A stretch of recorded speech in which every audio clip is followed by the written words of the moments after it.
Let's see. And we are live.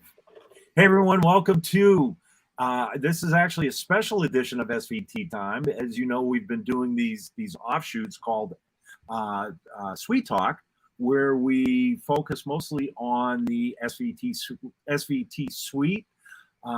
So today is actually episode, this was originally supposed to be episode 39, but we'll talk about that in a little bit. Yeah, no. My fault. So this is episode 41, and we've got Barry Pointer joining us here. Barry's an LA producer, musician, kind of like writer, studio, has done a million things, great information. Also, more importantly, Barry contributed a lot of his personal presets to SVT Suite. We'll be talking about some of your presets here too. But man, Barry, thank you so much for joining us today. This is awesome. I'm so happy to be here. And to talk about something that I love, that I use every day in the studio. So that's awesome. It's fun. I wish we could have done it before, but the COVID. Yeah, no, but for the second time. That was the second time it got you? That was the second time. 12 weeks to the day. Wow. for my official positive test. Oh man, so you were right on the cusp of yeah. Fortunately, it was it wasn't too bad the second time. I was just tired and yeah. No, well, that's like I said, we were scheduled to do it and no problem rescheduling. Thank you for coming back. I figured it was like, oh, let's see if we can get him back after this one because I know you're busy. Yeah, so, no, it's great. I'm happy to be here. Guys, anybody that's watching, this is a great opportunity to ask questions about the suite. Barry and I were just talking prior to this too. It's like, I'm kind of a newbie when it comes to plugins and using digital. I've been around Pro Tools and Logic for a while, but just using plugins, because most of my tracking stuff is I'm just tracking bass parts for people. So I'm going to be asking you a few questions here as well. Sure. But let's get a little background here. So are you originally from LA, Barry? No, I am from Kansas City. Okay. Go Chiefs. Right on. Yeah, I've despite coming out here off and on for a long time, my family and we moved out officially 10 years ago. Okay. Just past the 10-year anniversary, actually.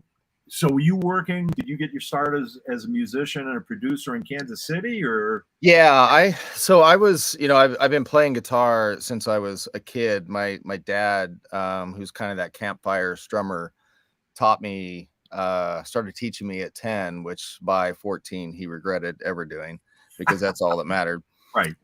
And, played through bands and stuff like that for years. And then when I was in Kansas City, I started doing some music for a friend of mine's music house out here in LA for TV and films and things like that. And then in 2010, I got an opportunity to contribute to Tommy Lee's Methods of Mayhem record, a public disservice announcement.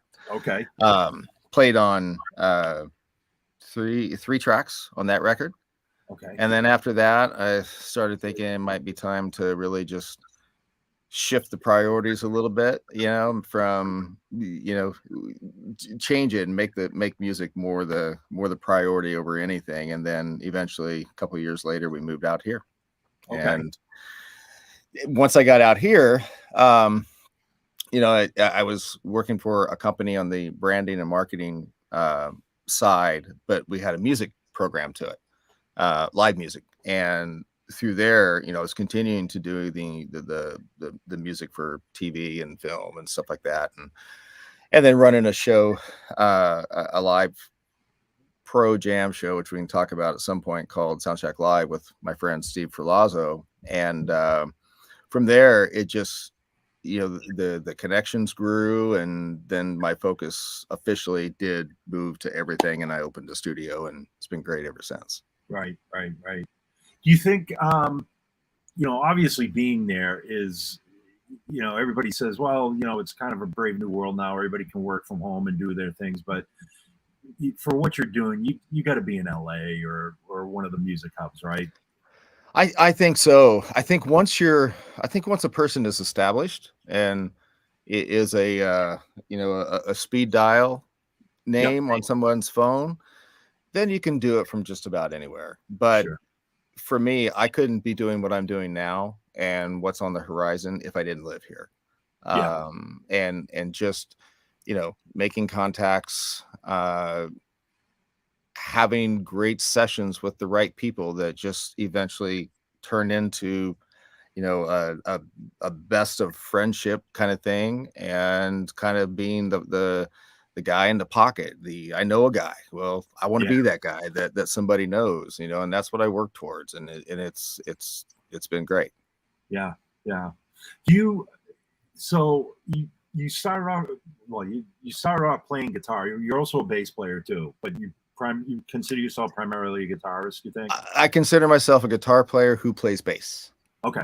So yes, I'm not in a, I'm not anywhere near of a bass player as I would be consider myself as a guitar player, but I can get around, and I, when I'm doing original music for things, it's always me that's playing the bass parts, or when Sure. I'm working on, a record with John Five, which someone else we can talk about, who's, Yep. done his last several records. I work with him, I'll play bass, but the bass I'm playing is always only a temporary thing, because his bass player, Ian Ross, is phenomenal and nobody's going to touch him. But yes, so it comes in handy, whether it's a temporary part or an idea, or, a scratch part, or something that ends up being on whatever it is that I'm doing. And I played it live a few times, and it in shows where, we had somebody missing, so we had somebody else fill in, and I'm like, oh well, I'll just play bass. And I had so much fun. And the first time I did it was with Gilby Clark was our guest player, and so I played bass. And first thing I said when we finished the show was like, I like playing bass because I can hear myself. Yeah. I don't have to fight with I don't have to fight with the other guitar player. I don't have to fight with anything. I can hear myself. Amazing. Yep. So yeah. So anyway, yes, more of a guitar player, but it's just like in the studio, as a guitar player, I really do pride myself on guitar tones and guitar sounds. But for me, the foundation are drums and bass, and it's always been a passion to have the best fat sounding, stuff from down in the low end carrying the song. Yeah. How do you approach that? Like as a guitar player going in as a producer, like what is your approach to doing that, to just building the foundation of the sound in the studio? I think it depends. There's so many ways of different way. We do it so different now, than we did a long time ago. And, unfortunately, a lot of times now we're doing it and not everybody's in the same room. Sometimes not everybody's even in the same state. Right. But which, not that that's a bad thing, but, it's always great to have everybody, I think, in the room and contributing, even if we are single tracking, or it doesn't have to be live tracking necessarily. But if I have the opportunity to have the band in the studio at the same time, I like to put the band together, and in a sense we're tracking it live, but in at that moment, really what we're just going for is the drums. We're trying to get that drum track nailed down, with the feel of the band. Yeah. And then we'll go back, and then we'll, go back, and then we'll do the bass, and then we'll do the guitars and things like that. Yeah. And then I try, and when we're doing a song, I try, and have it kind of mapped out in my head, at least where I think I'm going to go with it. Mm-hmm. And what kind of a, specifically talking bass, what kind of a tone it's going to be. Is it going to be a dirty tone, a fuzzy tone, or is it going to have more of a fat, round, clean sound or something like that? And a lot of times I'll blend the two at different things throughout the song, depending on the parts of the song. And so, but once we get to a point where we've got the drums and bass, and then that's the first thing I do when I start editing. and after the edits are done, we're really starting to dial in the tones and the mix and level. I shut everything off and I work specifically on the drums and the bass. And I know from that point, if I can get those two sounding great together on their own with nothing else happening, we're going to be good. Okay. Interesting. Okay. Now, it's, and again, I'm not, because I never really have sat in the producer's seat. It's got to be a tough thing, though. Like you said, like in prior days when you had the band in the studio and you're trying to get a specific snare sound or a specific bass sound, or, you know, hey, let's try this mic at this angle. And whereas now, you know, you get guys flying tracks out to you. That's got to be, that's difficult. It's difficult. And something like the SVT Suite on the bass guitar side, at least, has made that a much easier process, because I'll ask for, if you did amp, or if you did mic a bass amp, that's great. Send me that, but absolutely capture a DI, because, you know, the plugin, the suite is just amazing. Drums, it's a little more difficult, you know, and I'm not, when it comes to tracking drums, I'm not the guy, and I know people who do, and they're amazing at it, but I'm not the guy that's going to put 25 mics on a drum kit. Okay. You know, we're going to have, depending on the type of music, the type of song, you know, 8 to 12 mics. That's it. And keeping it, you know, very basic and very simple, and just having great tone on the drums, and you know, some sculpting on a little bit of sculpting on the way in, but most of that sculpting gets done afterwards. You know,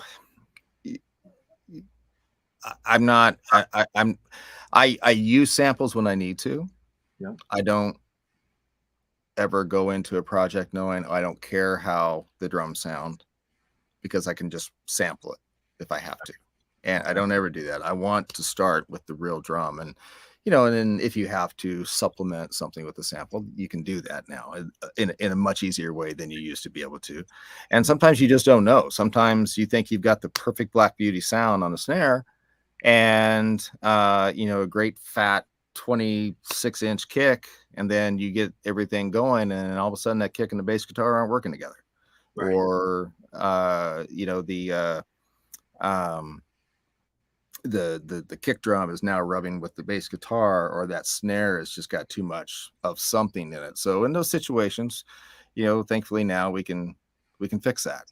And that's always my approach. But you know, the key, I think, is, you know, getting a good sound that, you know, when that bass player is tracking, you know, any of them, but specifically talking about bass, that what we're hearing is great. And we may not be printing that, but at least, you know, we've got an idea of what it's going to sound like afterwards. So that bass player can then just get in the moment with the song and what they're hearing, and you know, and just deliver a great performance. Yeah. How do you feel about like you hear these stories, specifically about bass players, like, you know, back in the days when the Beatles were tracking, it was always McCartney that was like, no, dude, I got to put my bass track down last, you know, so I can hear everything that's going on, and then I'll build my bass part on what I'm hearing from that, versus tracking bass and drums first. Yeah. You ever get into that?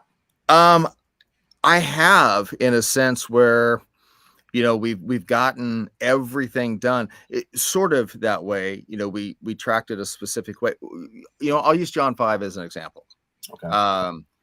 You know, with his solo projects, the Creatures, you know, they're all instrumentals. Occasionally we have a guest vocalist that does a vocal hook or something like that. Yeah. But it's all guitar driven. And so when we work, John has an idea, we'll come in, we might put a click track on, or we might just throw a quick drum loop together that fits in the vein of what's going on. And then we'll get some guitars laid down. We'll get the structure of the song, at least as we think it is at that point, all rhythm stuff, and, you know, a few leads and things like that. And then just to have some low end, John or I will track a bass part that's just very simple. and then we start to program drums and build it out and build the whole song from there. And then once the guitars are all done, leads, everything's, then we do bass guitar. Okay. So we'll take all the temporary stuff that John or I did, and that goes away, and Ian Ross, his bass player, will come in and do all of that stuff. And then all that gets mapped out, and if we're sure 100% that this is the structure of the song, we're not going to switch anything around, because John's very specific about writing in 4s and 8s and 12s and 16s, no weird fifth extra bar turnaround or anything like that. It's all within the normal time signature in case we need to move something around. And then after that, we do drums last, because we all know that drums are the most difficult when you start cutting things up. And we're like, no, let's put that section way over here now. Sometimes it just doesn't work when the drums are already done. Right. And which, in that sense, with John's stuff, makes it a little bit simpler tracking drums, knowing what type of a snare sound or kick sound we want, because at that point, the bass and the guitar are working really well together already. Sure. Based on samples that and drum loop drum stuff that I have put together, so I can look and see, well, what kind of a snare did I use when I programmed this in the first place, and then we'll start with that particular type of snare and or size of toms or kick drum, whatever that may be. And in most cases, it works out that way. I got you. So in that sense, it's fine. But not everybody can record like that. But I think, and for me, if it's a band with a vocalist, the vocals are always last. My thing with the vocalist is I want that singer, when he's got his headphones on or she's got her headphones on, I want them to hear as close to what it's going to sound like on the record as it can be for them to sing, so they can really get in the moment of the song. So I do always put, even if I track a band live, I get all the instrumentation of the song dialed in pretty much where I want it for the final deliver to master before I do the vocals. Okay. That way you get the performance that they would give if it was a live performance as well. Exactly. 100%. I'm not a fan of, don't pay attention to how it sounds now. It's going to sound amazing when it's done. That I don't want that. That affects me. I know that even as a guitar player tracking, absolutely. Like I'll lay down a scratch guitar on something, and then to that I'll figure out what I'm doing. I'll take care of the drums and the bass, and then I'll track the guitar again for real, because I've got the real foundation of the song already done. Yep, I gotcha. Yeah, I remember doing a session with this band years ago, and the producer we were working for just completely tortured this poor girl singing, made her do track after track after track. And finally I asked him, I says, like, the second take was perfect. He says, what I was trying to do was I was trying to get her voice to sound like she had just smoked a pack of cigarettes. Yeah. So, it was almost like he was trying to, for lack of a better term, abuse her voice. I get it. Yeah. I've heard of people doing that.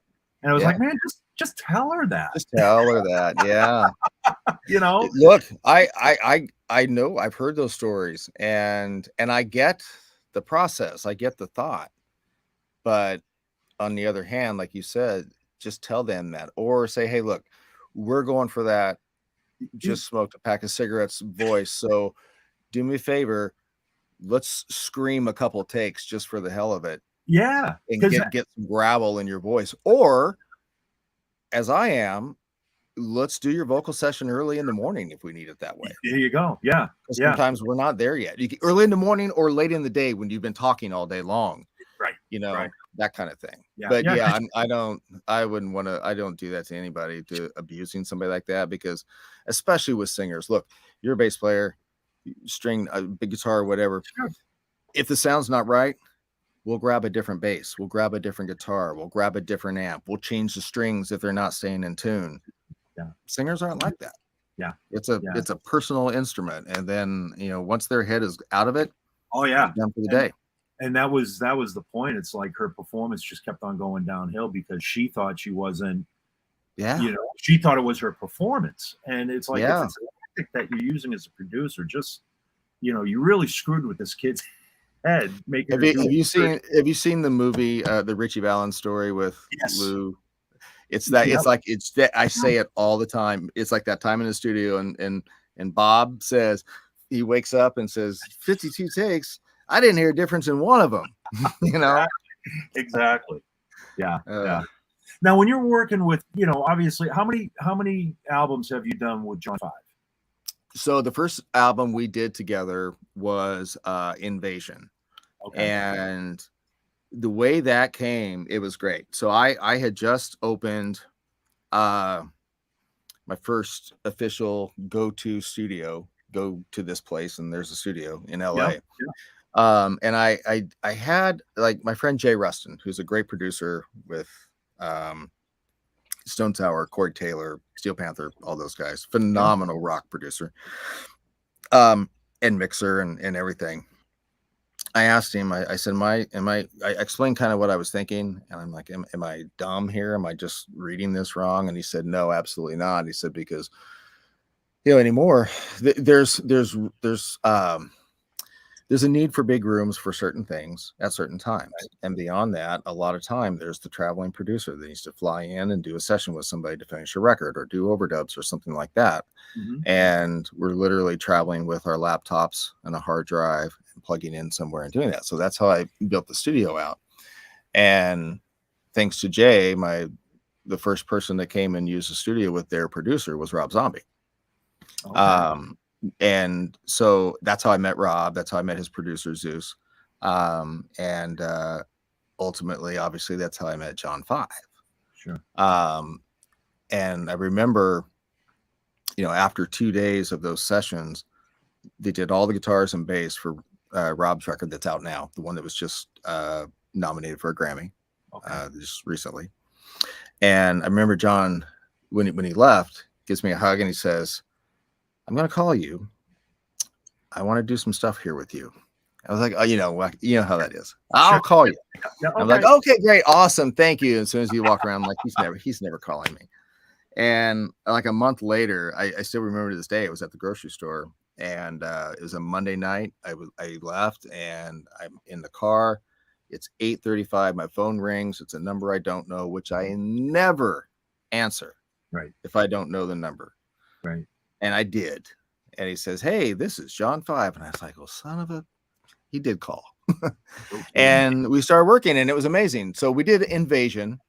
A lot of experimental stuff for John on that record, which was cool. We used synths. We used a talk box, which was the first time John had ever used a talk box. All these just different things. We added vocal hooks to these songs that really turned out to be something great. People were singing them at the shows and things like that. It's hard to go to an instrumental show sometimes, but he puts on this phenomenal show, and his band is crazy. I remember John would give me notes he wasn't at the session for the bass tracking. He didn't want to be there. He just wanted Ian to do his thing, but he would leave me notes like, have him follow my riff here, have him double this lead, this turnaround here. And in my mind, I'm thinking, there's nobody going to do that. No bass player is going to do what you just did, And then here comes Ian, using his fingers, mind you, not a pick, does it, nails it. I'm like, all right, this is gonna be fun, And so, so we did that record, and it was great. And then we did a little bit later. We did Live Invasion, which was the whole album. We captured it live all over the country on tour. Yeah. And then we have the record that's out now called Sinner, which was a big, I don't know how you say it, expansion in playing some of the things that John did. I mean, I've never seen anybody push themselves in the studio like him. Okay. When he plays live, it's so effortless to watch. And with Ian, on bass. It's so effortless to watch, but they push themselves hard, and there's mistakes, trying to figure stuff out, but that's a mistake on a whole different level, and it's it's a quick process. He says David Lee Roth used to tell him, if you can't get it in 3 takes, John, you just can't get it. And that's always been his thing. Yeah. So we did that record, and John just wrapped last week the Creatures tour, No More Creatures shows for the rest of this year. And we've been recording at just recording throughout the tour. So we'll start to put that together soon. Okay. For a live center. That's kind of where we're at now. We're on a studio record and then a live version of that record. That's our schedule, at least for now. And then we've done a bunch of other one-off things. We did the LA Rats thing, and a bunch of other just different stuff. Yeah. So when you're working, I guess the point I was going to get to was, when you're working with John and working with clients and artists that you've worked with before, do you kind of have a preconceived notion of what you're shooting for in terms of a sound in the studio versus a brand new band comes in and it's like, all right, this is a completely clean slate at this point? Right. We do. And like with John, and most of the people that I've worked with, John always has an idea of where a particular song is going to go. Sure. It blows my mind, all the notes that he plays, and he doesn't record anything at home. He's not that guy. He might record a little bit on his iPhone and send it to me and say, this is what we're going to work on, and something in the vein of this for drums, and then I'll put some drums together or something like that. Or here's the drum loop that I came up with this too, and we'll go from there. Sure. But with it's great to have that relationship with people already, because you can openly talk about. I already know some people don't like references. I like references. Yeah. I'm like, give me a couple of this meets that, and if those two had a baby, it would be this. Kind of just a mind frame. And some people don't like it, so it's good to know the ones that do and that don't ahead of time. With new bands, I do the same thing, and I always ask them for a demo. I say, I don't care if you put your iPhone up in the room. I just want to hear you play the song. And I want you to tell me in your mind, give me a reference of what you think this song sounds like, or what's going through your head when you came up with these riffs. And it's never, and I always explain, it's never so that I can say, oh, okay, you had a particular band and song in mind. Our goal now is to make this song sound exactly like that. That's never what it is. Right.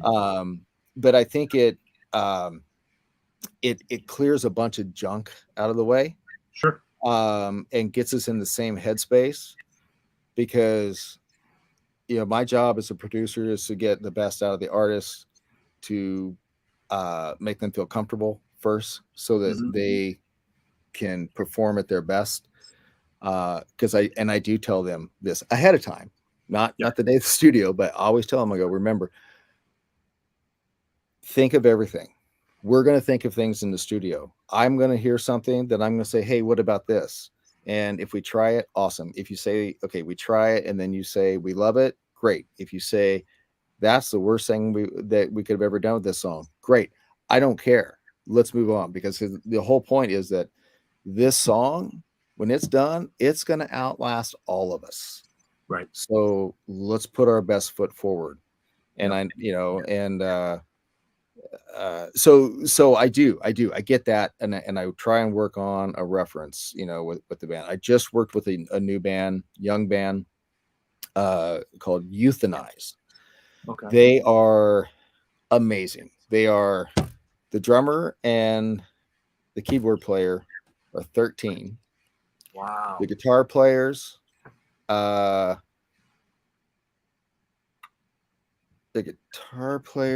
15. I'm trying to remember exactly. Guitar players and bass player are 15, and the singer is 16. They've got some rock history in their family. Okay. One of them's uncle is Josh Freese, the great studio drummer who we all know, and his dad Jason plays with Green Day, and there's some other musical background within their genes. But they had sent me a demo, and I instantly heard Jet meets the Vines. Wow. And I said, this is what I'm hearing. And they were like, perfect. The combination of those two things. So that's what we did. We went after that kind of a vibe, a gritty, vintagey sound of Jet with a looser kind of Vines feel to it. And it sounds nothing like any song that those two bands have put out, but it puts it in that category of music. Yeah. And it was great. But them having that, us together having that vision of the vibe of the song before we tracked one single note made everything go so smooth. There was no question about what are you doing, or that part doesn't fit this, or there was none of that. It was, and we knew, which it narrowed down the process of how we tracked it. And the vintage Neve 1073 console that we used to track it, and the amps that we used, and it sorted all of that out in the beginning. It's easier. It's basically, you have a game going in. You're not just going cold. Here's $1 million question for you. What do you think as a producer? And they're both important, but what do you feel is more important? Working with the artist to get their best performance out of them, or the sound and the structure that you're trying to achieve in the studio? Because I know a producer wears so many different hats, but obviously you're trying to get the best performance out of the artist and help them perform the song in the studio. Right. But you're also working with an engineer, and if you're not engineering it yourself, and trying to achieve, like you say, you hear the song, I need to get this type of sound into this song, sort of thing. That's a tough question, because ultimately, when it comes down to the performance, I don't need the performance to be perfect. And what I mean by perfect, vocals, for example. Mm-hmm. I don't need that vocal to be absolutely note for note perfect. I like some notes that just almost didn't get there. Okay. Maybe went just a little too far. I think it breathes certain types of emotion in the song. Yeah. A little bit different, obviously, with when it comes to bass guitar. The notes need to be right, but sure. I look for a performance. If we've tracked, and this goes obviously with bass, but it could go for any instrument.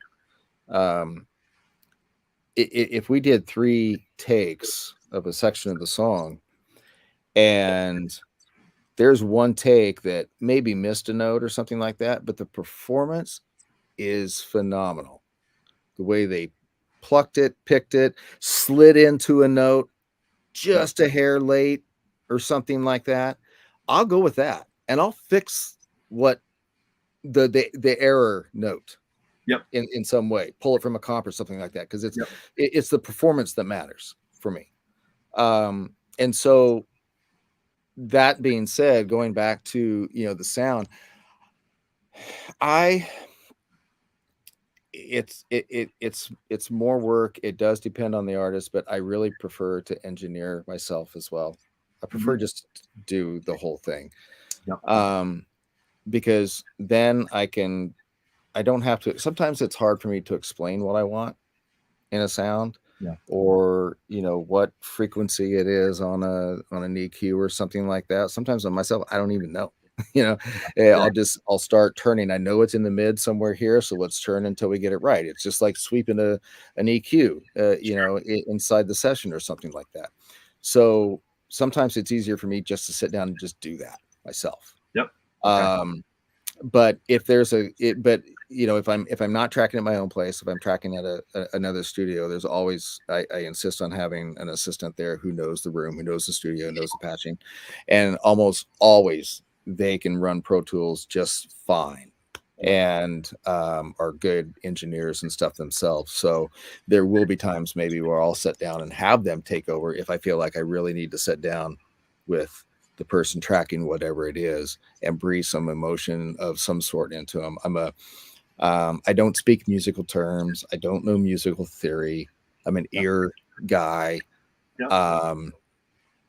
So what I do a lot of times is I'll paint a picture of a movie scene or something. I'll be like, that scene in such and such movie when so-and-so did this. I was working with a vocalist just the other day.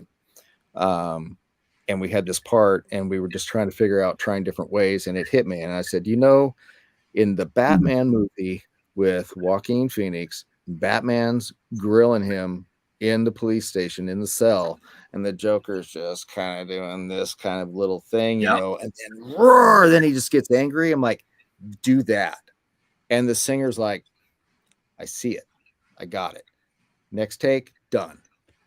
So for me, sometimes, and that's a moment where I was engineering myself, but I would love to have had an engineer there so I could just sit with that person, and do that. So I'm a picture painter.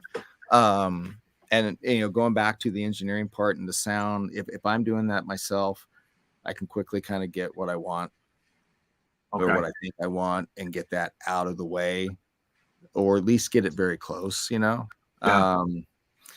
guitar tones, when it comes to guitar, I'm an amp guy all the way. I have a Kemper, looking at it right now.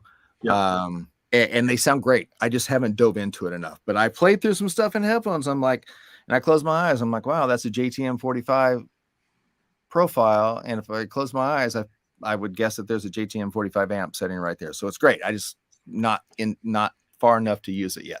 I'm an amp guy. And so, I know what I can do with certain sounds. I love plexis. I'm a Friedman amp guy, but I have Marshall plexis as well. And I know what I can do with those amps. I have a great 65 Bassman up there that I know what I can do with. So with guitar amps, it's a pretty quick go-to and know what kind of sound I want and what I'm going to use to get it. So it doesn't take long. And I love going to studios that have great vintage gear, but sometimes if I really know what it's going to be, I'll just take my amp or my amps and we'll just do that, Yeah. Now your studio, Riott House, is it Riott House or Riott House Studios? Riott House Studio. My youngest son, his middle name is Riott. Oh, no kidding. I fought hard for his first name to be Riott, but my wife wouldn't. We're foreshadowing something that we will not like later by doing that. Right. Yeah. So I got the middle name. And so I just named it that, but it's also, and it's spelled with 2 T's like his name, but it's also kind of a nod to the old Riott House here in LA, over at the hotel, kind of thing. So, I was at, for quite a while. So the first studio I did was over on Sunset in the old English disco space, Rodney Bingenheimer's English disco. So it's the first place that David Bowie played over here and all that. And then I do a lot with Gibson guitars on the guitar side. And they were looking for a new space to build out their showroom. And so I said, well, I kind of want to move over with Dave Friedman. So why don't you guys come take a look at this? So they came, looked at it, and they took it. They built out their showroom now over on Sunset, and I moved in with Dave Friedman and over in North Hollywood. Okay. And in a big space we shared, Dave and I and Pete Thorne. And most people listening probably know Pete Thorne. Yep. So we had the same place, and it was great because it was a You know, it was a nice control room. All the amps and everything were there. We had separate rooms for our cabs, and the live room was never intended to be a studio, and it just happened to sound great. With just a little bit of things here and there, and that's where it was for a few years until COVID hit, and then I changed my perspective on things. Right. And so then I moved out. I built out this space at home, which has been great. I've done 3 records here, full records, all kinds of singles and such. And I can do everything here: guitars, amps, singing, bass, all that kind of stuff. And then I do drums wherever. I typically go over to Gilby Clark's studio and do drums. He's got a great rock drum sound. Yep. And I know the room, and so I do most of that there. And then sometimes I'll end up like with the Euthanized band. We'll track the whole thing there. Mm-hmm. You can't deny Gilby's vintage amp collection and his old B15 that he's got, which just sounds ridiculous. Yeah. That's, in fact, Rich Hill here. I'm going to pose a question. Let me see if I can. He's asking. While you're doing that, hi Elliot. I see my friend Elliot Larango. Oh yeah, great bass player. Plays with Dorothy. Okay. All kinds of other stuff too. Yeah. Rich is so. Yeah, Elliot said hi, or Barry, and then the heart, and then Rich is asking what bass amps in the studio. Which this is a perfect segue. But for physical amps, what do you use? So I have, for a physical amp, if I'm over at Gilby's, I'm using his old B15. It's an old vintage one, and it sounds so good. At home, I have the PT B15, the PT20, right? So it is? Yep. Yeah. The PF20. The PF20. PF20. Yeah, I'm looking at it over here. Yeah, PF20. And I use that a lot. And then I also have I have an old Marshall Jubilee solid state amp, bass amp, that does one thing. It does Motorhead. That's it. It's not good for anything else. But man, does it do Motorhead. Sure. But it's all Ampeg. Yeah. It's all Ampeg. Yeah. And I think with I've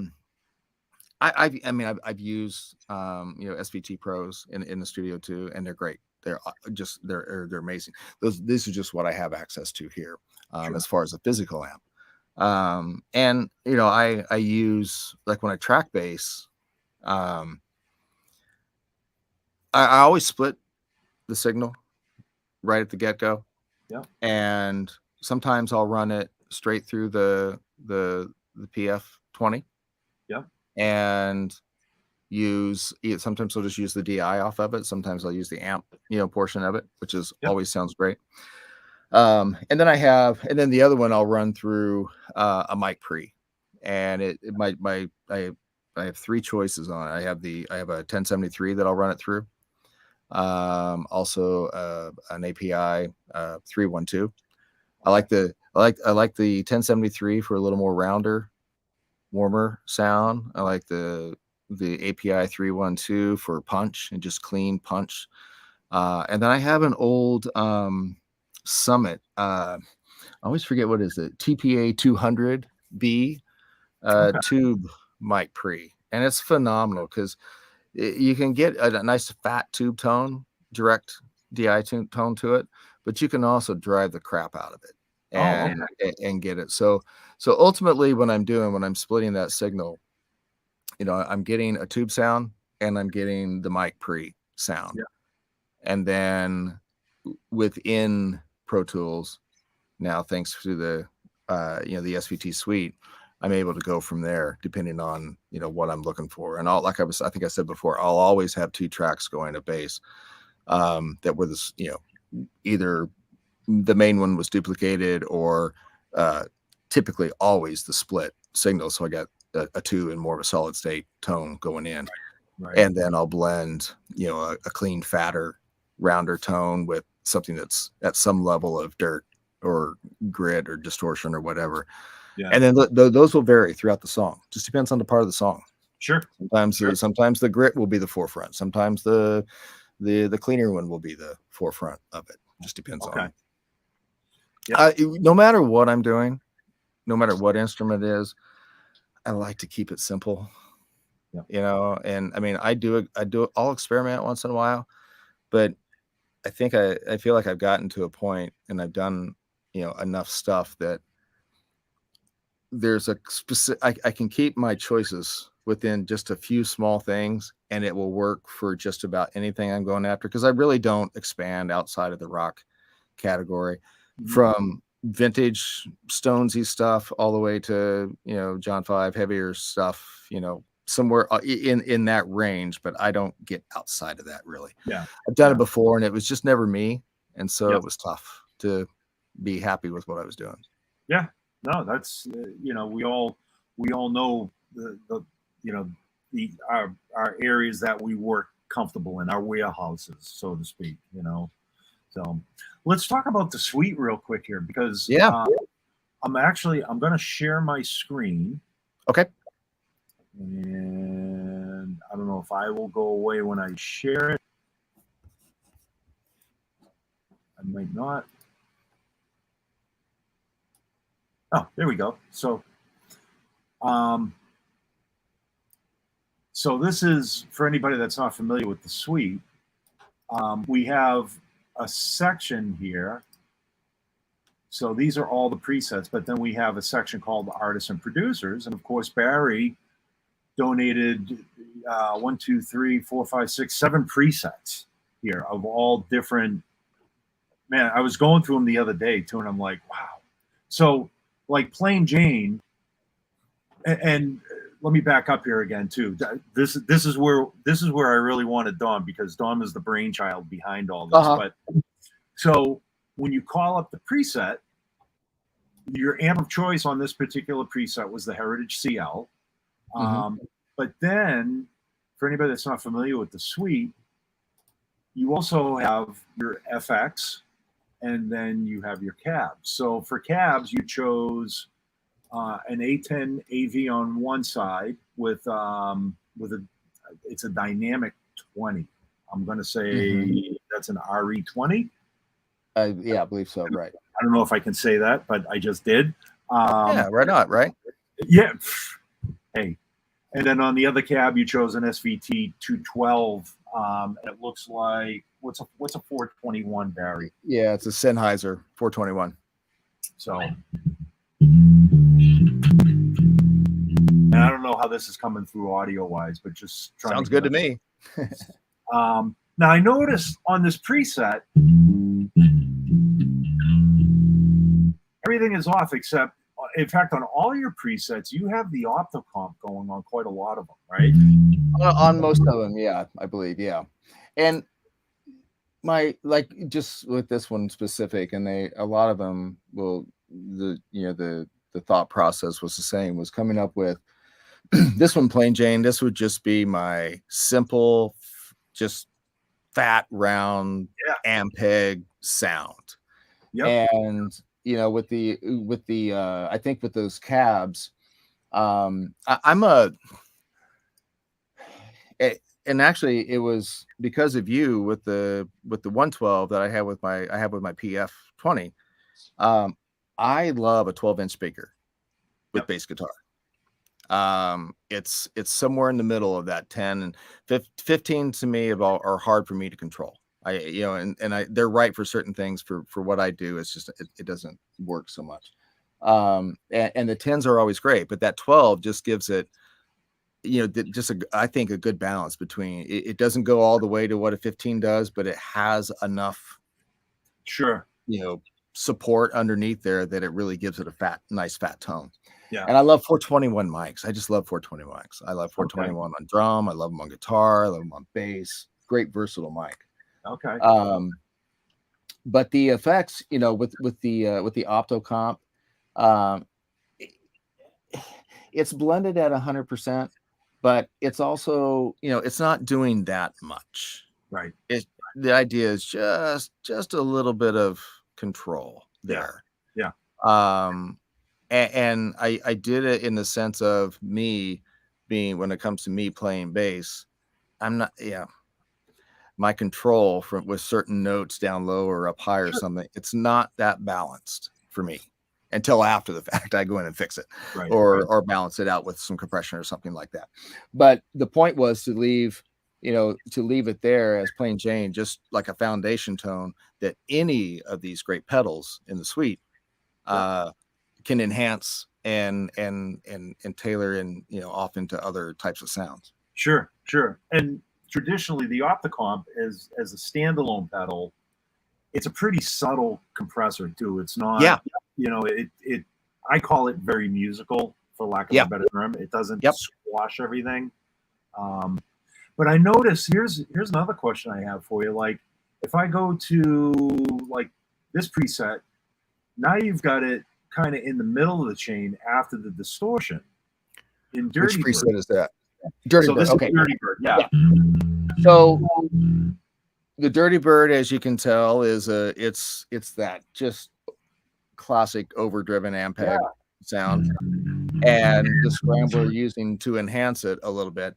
But then I put the comp after the scrambler because I felt like it then, as you just said, very musical, but it's doing the same thing with that scrambler there in the reverse phase spot. If we were to swip those two, it might not sound terribly different at all, but what I feel like is in the end, what's going into the DAW, Pro Tools, Logic, whatever someone's using, is just a little bit more controlled. Because for anything, unless it's drum overheads or drum rooms, I barely use, if any, compression going in.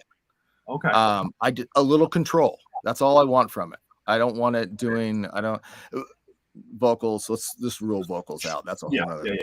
But instrument wise, I might smash the rooms on a drum. Absolutely. Might probably tame the overheads just a little bit if we're getting really splashy cymbals or something like that. But I want to be able to do something. I want to have the choice after the fact, once it's already in there.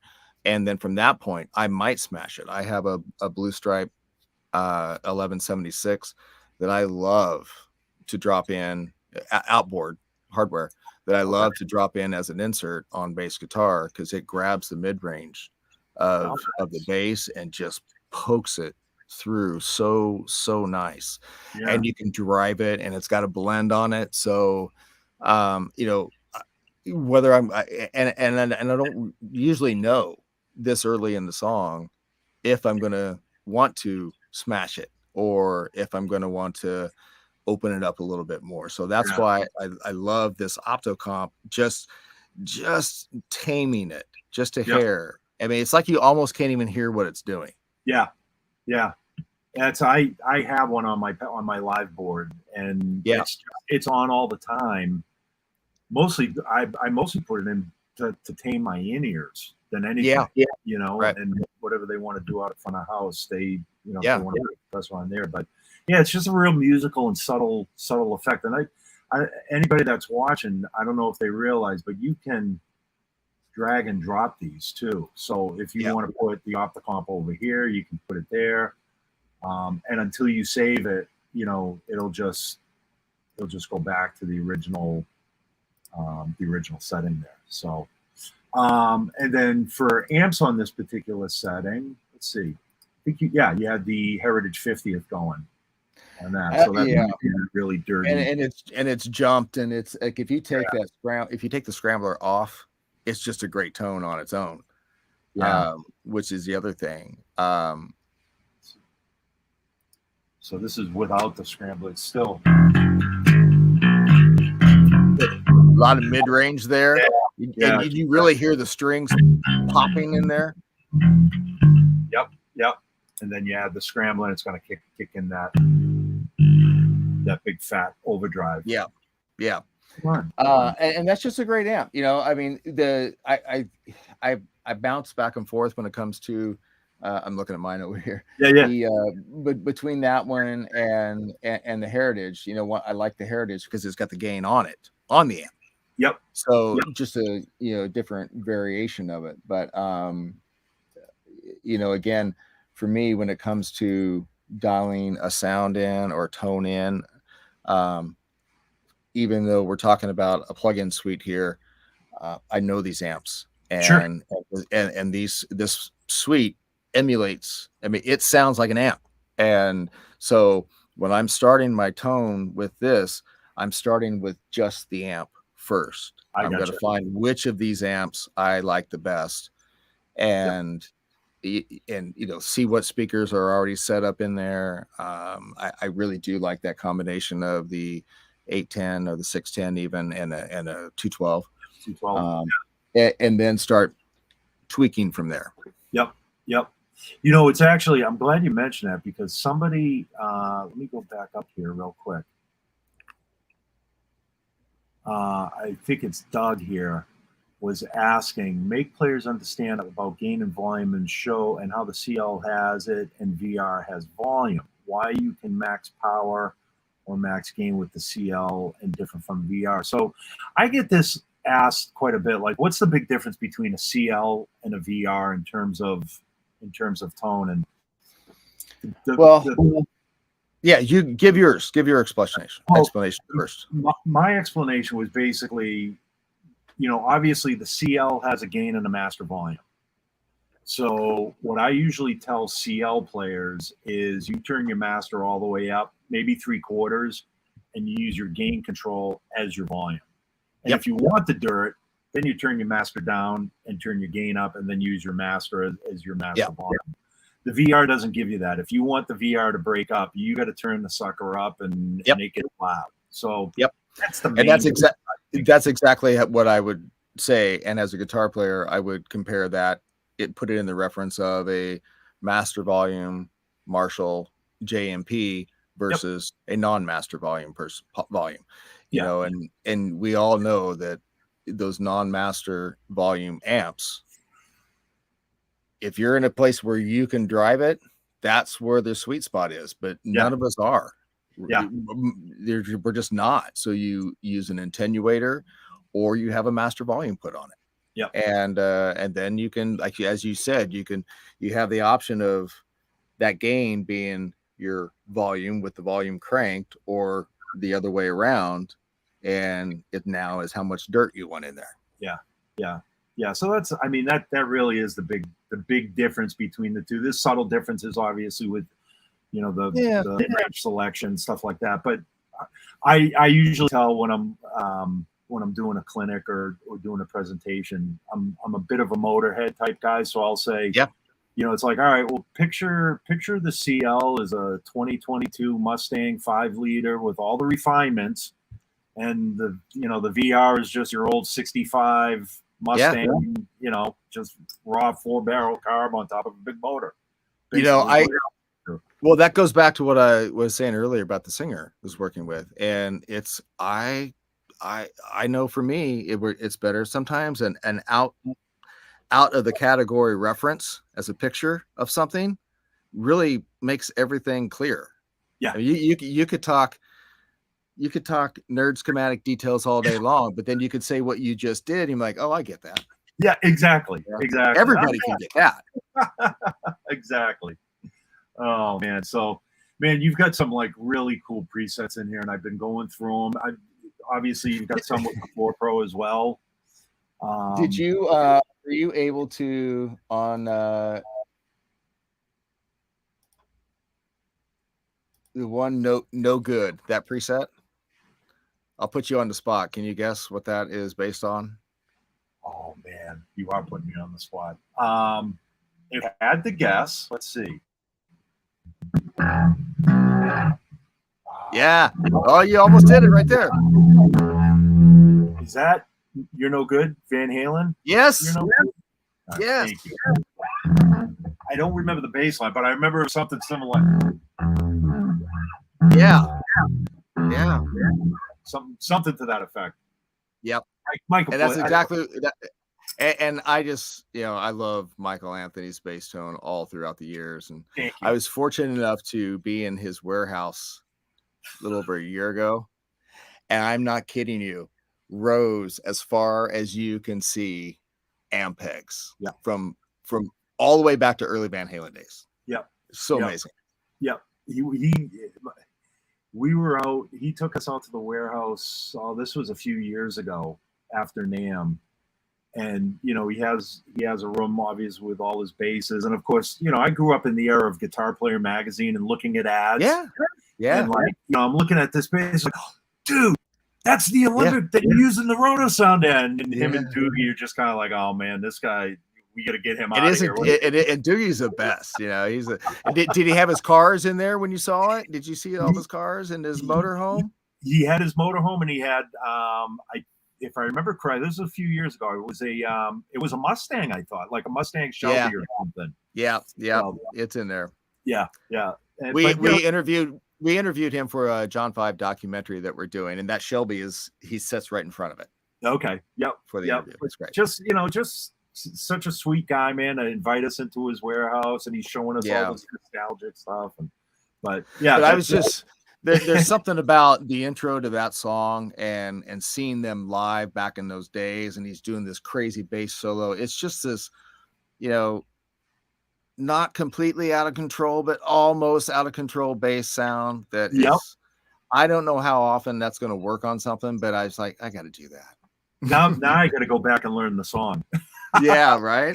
If my guitar player is watching this, he was brought up in the Eddie Van Halen, Randy Rhoads school of playing. So yeah, now that we're talking about this, I'm going to go to rehearsal tomorrow night.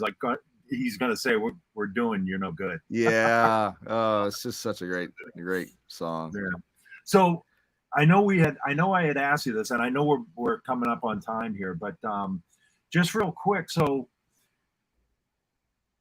for my knowledge, and for anybody else that's new to plugins, I typically, when I'm recording tracks here at the house, I've gotten into the habit of recording. I'll record 3 tracks. I'll record a clean DI, a preamp, and then I have a B15 mic here. But I won't necessarily record with the plugin engaged. I'll go back and listen to what I'm playing with and say, well, let me see what this sounds like.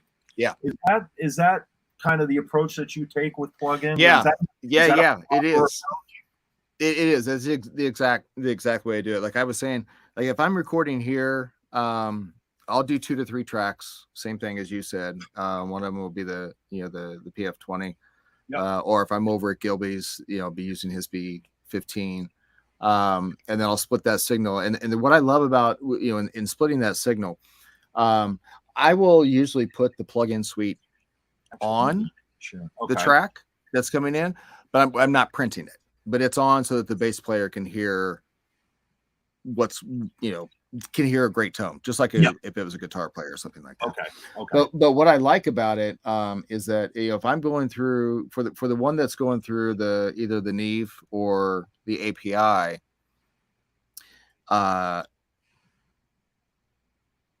if I'm gonna, in most cases, not always, in most cases, for those tracks is where I'm probably going to end up using the SVT in here. Right. And then the one that I'm using a tube pre is probably where I'm going to use the Heritage or the Classic. But it doesn't always work like that way. Sometimes it'll move around. There's no written rule that has to be either one. Yeah. But I do that. I'll use like the Plain Jane, or actually there's a few of the other producer presets that I love. And as far as like the factory presets go, I use on the 50th anniversary, the Jumped Clean. If I'm tracking, a lot of times I'll just put that one on because it sounds so good. And it's very close to a couple of mine. I like the Edgy and I like the To Be Warm. And a lot of times, like I said, when I'm tracking, I'll just have those on as the amp tone, just because it's a great foundation bass tone. Yep. for that bass player to hear. And then, like you said, then I'll go in and figure out, you know, which one of those, the tube track or the mic pre-track or the tube pre-track, which one sounds better clean, which one sounds better dirty. Yeah. But yeah, that being said, I'm not going to spend hours on that. You know, Right. I don't know. I'm not like an expert on the suite yet, but I know the suite well enough that I can dial a bass tone in pretty quick. Yep. And then later on, as the song's building, we'll determine, you know, some surgical EQ or, you know, pushing up the tone a little bit. There's Universal Audio, if I can say this, has a great plugin. The 175B compressor, and there's a preset in there called Barked Bass and Extreme Bass. Okay. Man, put that on one of those bass tracks, and it is money.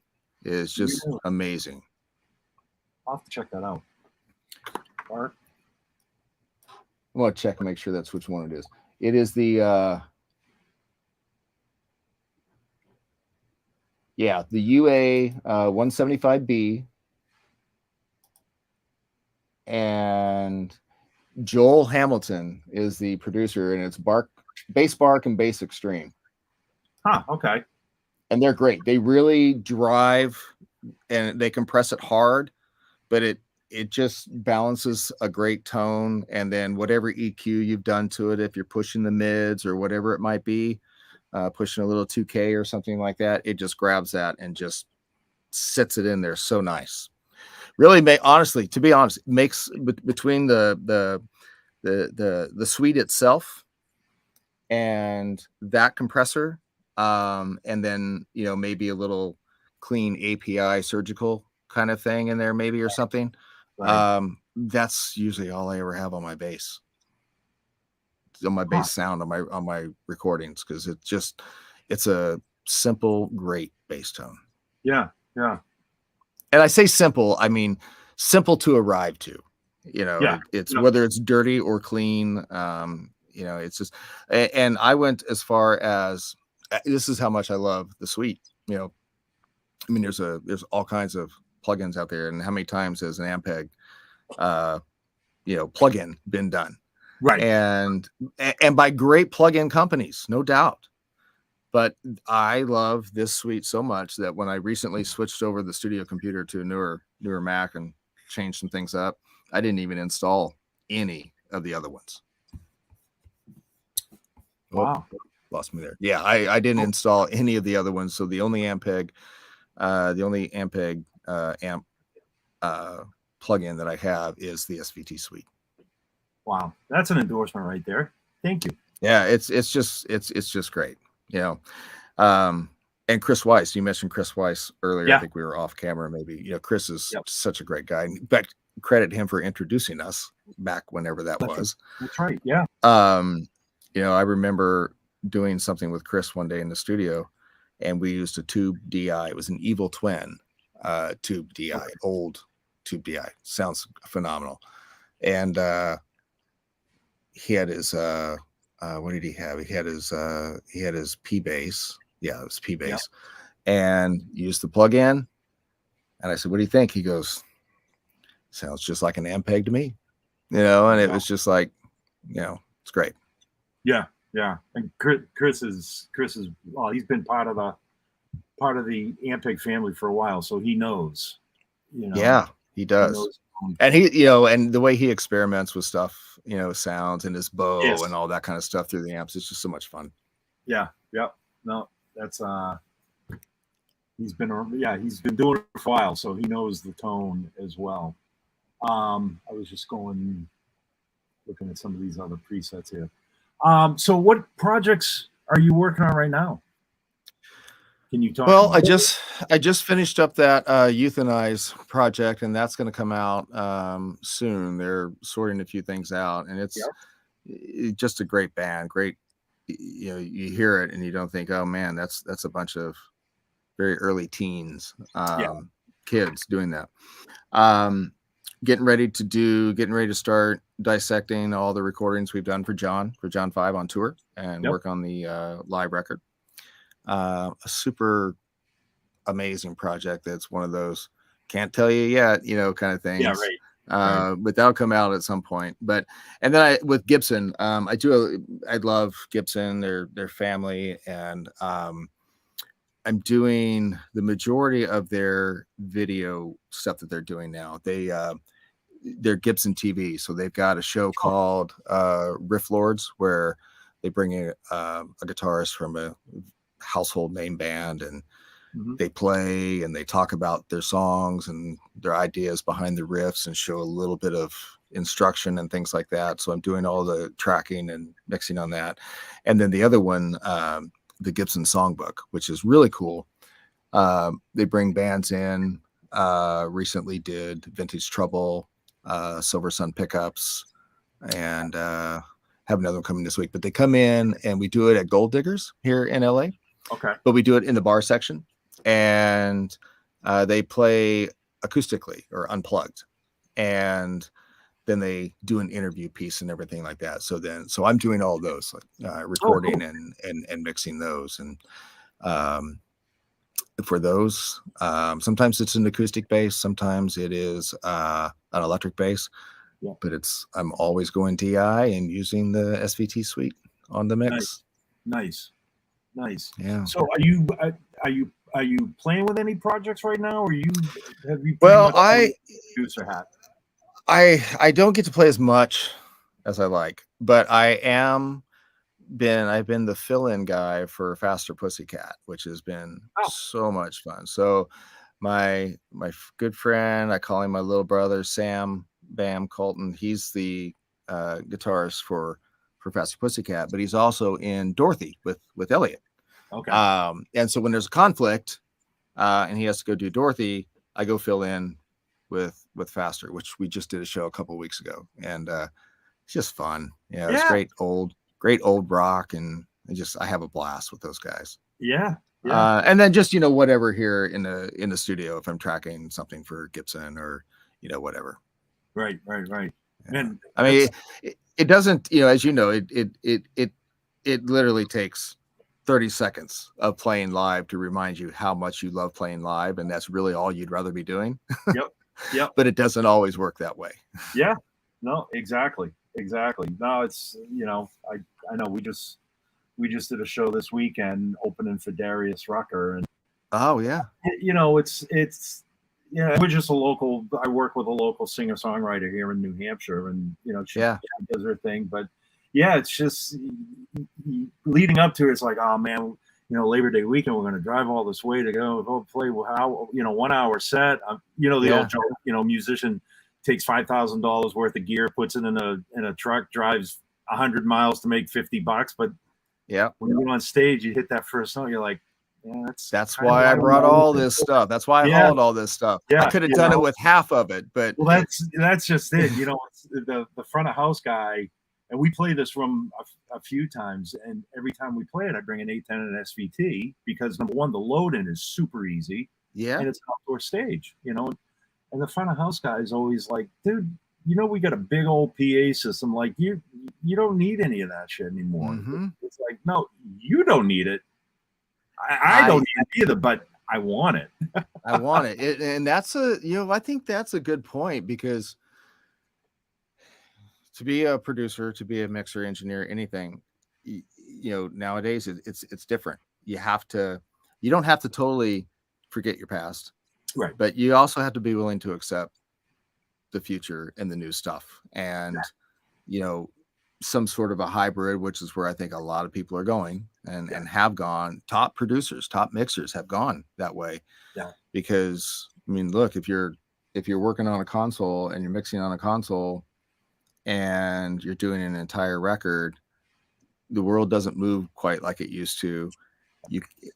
You send out the mixes. Now you got to do something else while you're waiting on that. The last thing you want to do is be taking notes of all these settings.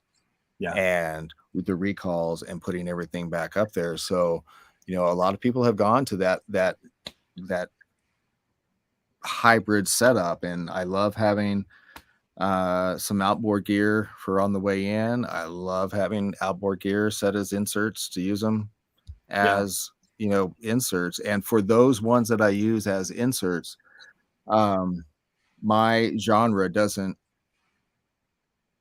it goes from here to here of stuff that I work on in the rock world. So those settings very rarely change. They might just move a hair here or there, but it's not like something that I got to go making a giant notebook of notes of what I did, because it's pretty much the same right there. You know, and you know, playing live is great, but then when I get to work with guys like John and Gilby and Nikki, on projects and stuff like that.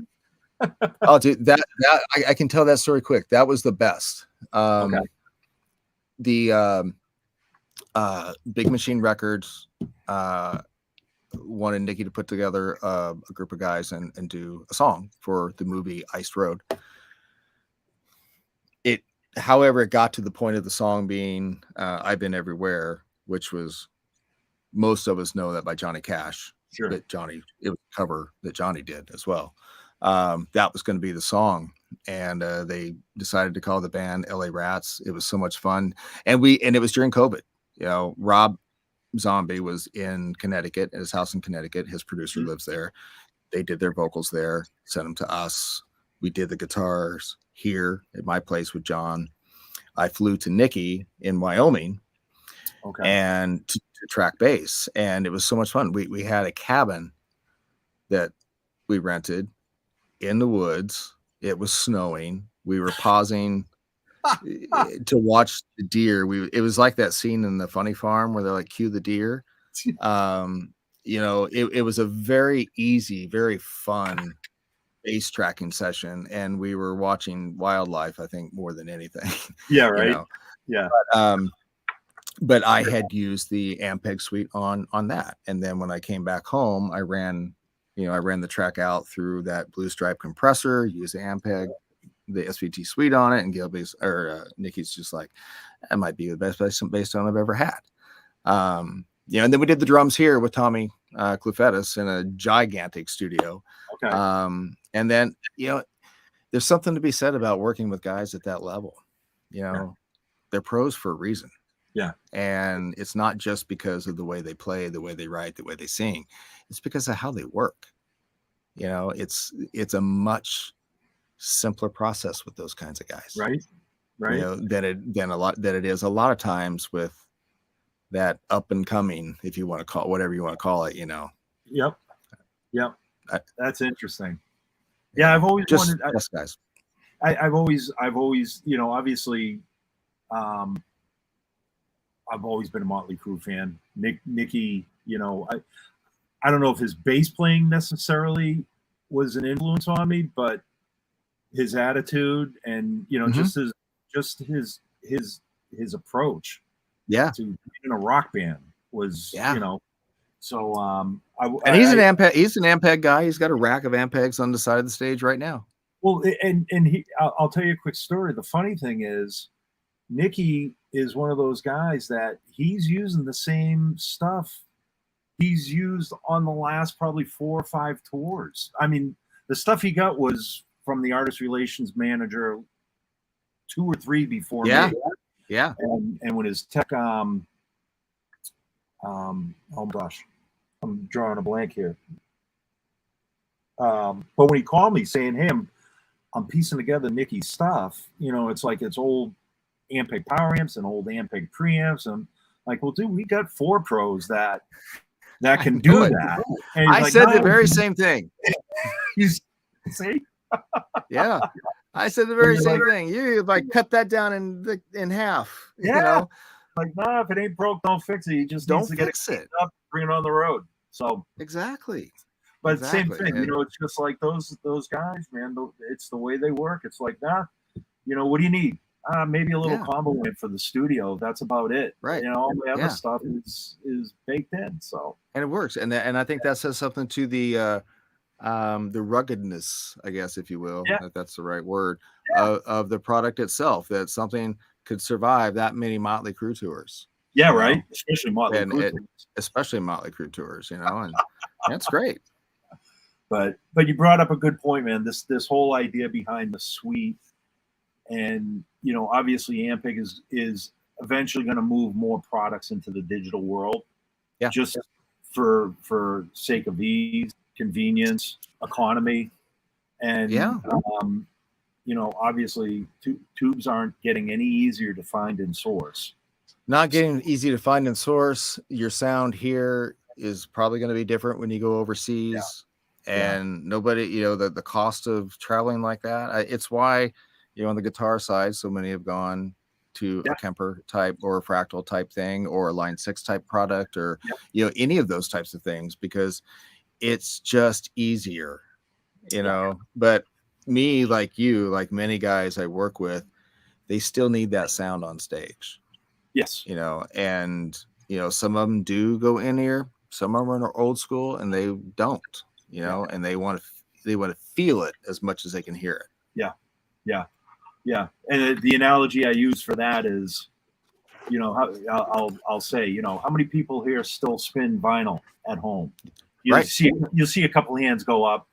All right, who still plays CDs? You'll see a couple more hands go up, and then I pull out my iPhone and go, how many people have 10,000 songs in their iTunes library? You see everybody go up, and it's like, okay, so when you're going on a trip on an airplane, do you bring vinyl collection on the plane with you?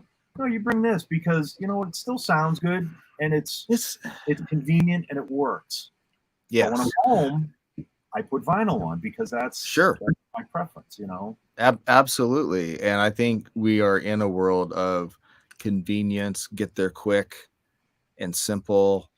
And all of that. And, so many bands at the mid-level have very little stage help or tech support and that kind of stuff with them. So, it's just easier that way. And,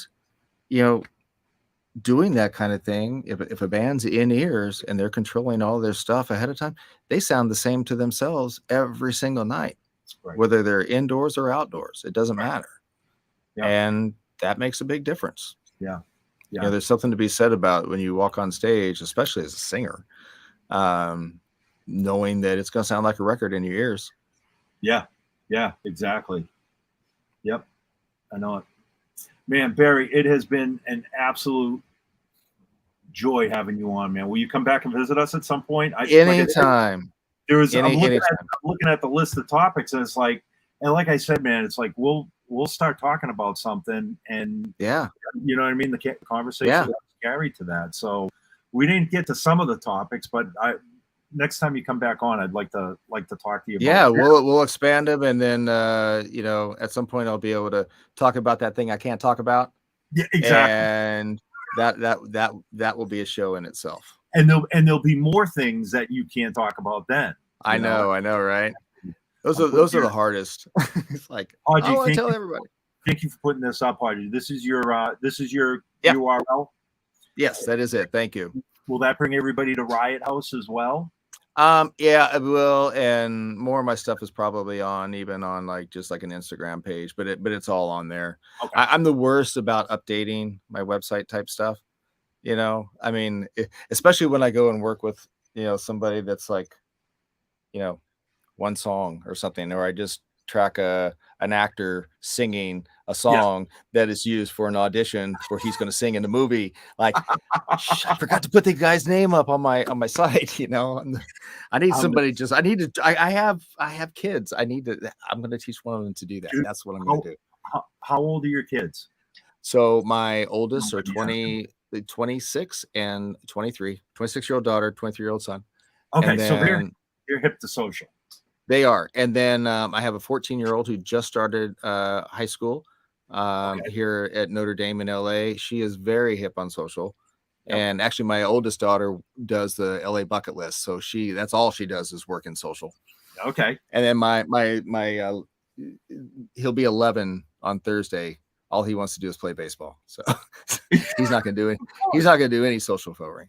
No, but I'm telling you, man, I have two daughters, 18 and 20. Oh my gosh, she's trying to shoot me. 18 and 26. And Same thing. Like all right, so do I hit the @ sign or the hashtag sign when I want to do this? They just take my phone and say, just tell us who you want us to tag, Dad, and we'll do it. So yeah, hire them as your social media managers. I'm going to this afternoon when she gets out of school, that's going to be our conversation that we're going to have. And it's a write-off. Yes, exactly. Right. Oh, she's not getting paid. No, I'm not going to pay her. She has food on the table, and we do her laundry. Actually, she does her own laundry. I can't use that. But there's plenty that there's plenty. I'm picking her up after school. She could walk home. She lives the school is that close. So there you go. That's her pay, is her drive to school and back. Amen. I hear you. All right, man. Well, Barry, thank you again. Thank you. I appreciate it so much. Yeah. And look, genuinely, I love this product. I love the line to begin with. I always have. Ampeg has always been the bass guitar sound for me, all the way back to when I first started playing music, and then even listening to music and seeing what people are using.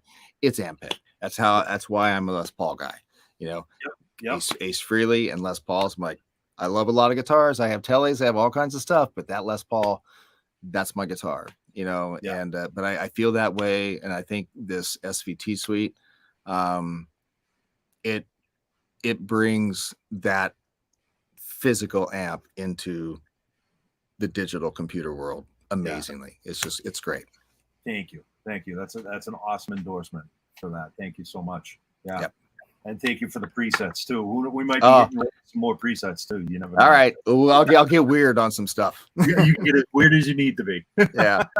Cool, man. All right. Thank you.